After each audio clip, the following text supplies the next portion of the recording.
Question number 56 में बोल रहा है इन अ रेडियो एक्टिव सैंपल के nuclei K40 nuclei either decay to a stable calcium nuclei with decay constant this per year or into stable argon nuclei with a decay constant this per year.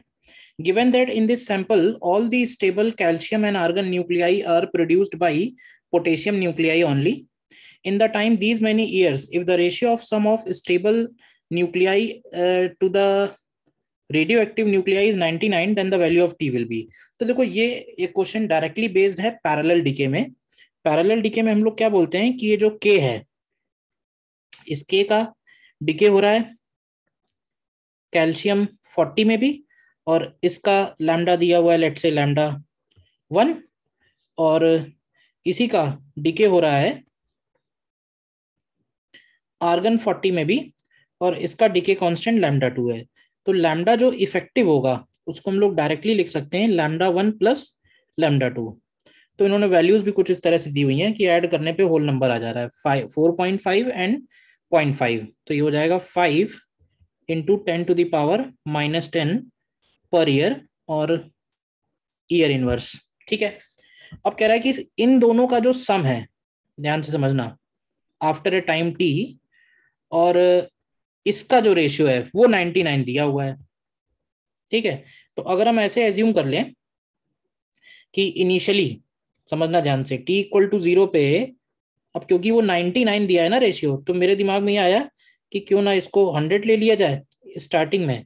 तो ये दोनों 0 हैं, और after a time t जब ये 1 बचेगा तो ये दोनों 99 हो जाएंगे. तो हमें सिंपली ये बताना है कि पोटेशियम का 100 से 1 कितनी देर में हो जाएगा. तो n equal to N naught and e to the power minus lambda effective into T use करते हैं.